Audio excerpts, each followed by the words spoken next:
Alors bonjour à tous et à toutes, j'espère que vous allez bien aujourd'hui. Ce sur quoi on va se pencher aujourd'hui, ça va être sur les subordonnés compléments de phrase, autrement appelés également subordonnés circonstanciels. Avant toute chose, on se rappelle une subordonnée, c'est une phrase qui est insérée au sein d'une autre phrase. La grande particularité de la subordonnée complément de phrase, c'est qu'elle est à la fois effaçable et déplaçable. Vous en connaissez déjà quelques-unes. Les subordonnées circonstancielles que vous avez vues par le passé portaient davantage sur celles du texte explicatif, à savoir les subordonnées de temps, de cause, de conséquence ou de but. Aujourd'hui, et c'est ça notre intention du cours, ça va être de reconnaître 4 subordonnées compléments de phrase qui ont 4 valeurs fréquemment utilisées en argumentation. Ce qu'il faut savoir, c'est que les autres subordonnées avec des valeurs que vous connaissez déjà, sont également utiles en argumentation. Mais là, aujourd'hui, on va en voir certaines qui, précisément pour l'argumentation, sont très utiles à avoir dans votre coffre à outils. La première subordonnée qui nous intéresse aujourd'hui concerne celle qui a pour valeur l'opposition. Je lis la phrase pour vous. Le thème de l'amitié est facile à expliquer dans les cerfs-volants de Kaboul, alors que celui de la rédemption nécessite plus d'explications. Avant de vous expliquer précisément en quoi ça consiste la valeur d'opposition, c'est important de voir donc qu'il s'agit d'une subordonnée complément de phrase. Pourquoi? Premièrement, on est capable d'identifier un verbe qui est conjugué et deuxièmement, on sera en mesure de déplacer la subordonnée en tête de phrase. Ce qui est important à retenir, c'est que la subordonnée complément de phrase, ce n'est pas la même chose que deux phrases qui sont coordonnées. C'est-à-dire qu'on ne pourrait pas remplacer le « alors que » par un simple « mais ». Pourquoi? Parce qu'on ne serait pas en mesure à ce moment-là de placer la subordonnée en début de phrase. Ça serait tout simplement pas une phrase qui se tiendrait. Bien entendu, comme vous pouvez le voir ici, il y a de nombreux subordonnants qui expriment l'opposition. L'opposition, finalement, qu'est-ce qu'on doit comprendre par là? C'est qu'on veut mettre en relation deux faits, deux idées qui sont opposées par le sens. C'est pas parce que vous utilisez un subordonnant que nécessairement vous allez avoir une subordonnée, par exemple ici, d'opposition. Il faut vraiment observer quel est le lien de sens entre les deux énoncés que je souhaite lier.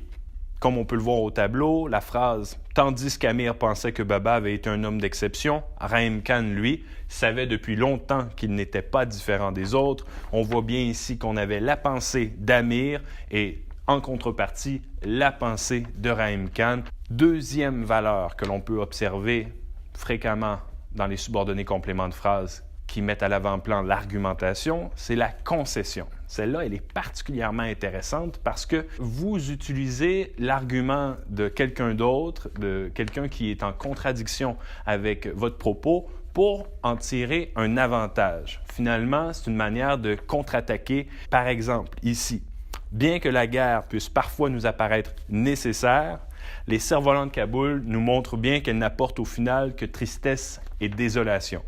On a dans un premier temps un argument qui est positif, qui serait peut-être en faveur de la guerre, alors que tout de suite après, on contre-attaque avec un argument négatif qui montre bien que la guerre, finalement, c'est pas si intéressant que ça. De cette manière, on avance un argument qui laisse paraître peut-être une certaine faiblesse dans notre explication, mais au final, ça devient une force. Ça, c'est particulièrement intéressant lorsqu'il peut y avoir des points de vue qui divergent, qui ne sont pas les mêmes.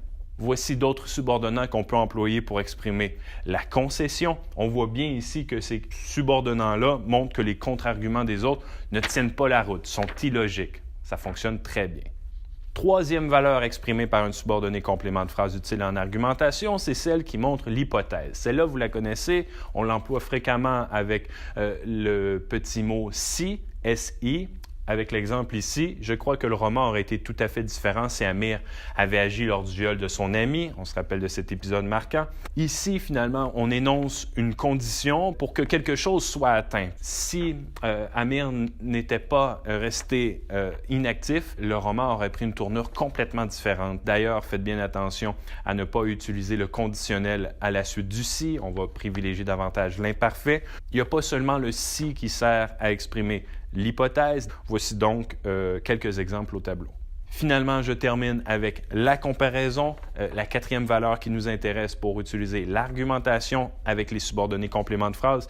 Avec un exemple, l'injustice est présente dans le roman autant que les inégalités le sont. Ici, c'est quand vous voulez faire une surenchère, peut-être que vous voulez ajouter des détails, mais les mettre en lien avec ce que vous voulez dire, peut-être avec un argument. La comparaison est tout à fait appropriée. Finalement, voici des subordonnants qui expriment la comparaison avec un dernier exemple. Il a mis à mort un homme comme on fend du bois. Ici, on voit bien à quel point ce que je vous avais dit préalablement, c'est-à-dire que le subordonnant, ce n'est pas lui qui détermine la relation entre les deux idées, mais c'est bien à vous de bien identifier quel lien il y a entre la mise à mort d'un homme et le fait de fendre du bois pour utiliser le bon subordonnant. Comme on peut l'employer ici en comparaison, mais on peut également utiliser comme pour une cause ou bien pour une justification. C'est vraiment à vous de bien choisir le subordonnant. Voilà, j'espère que j'aurai répondu à vos questions. Merci beaucoup, bonne journée.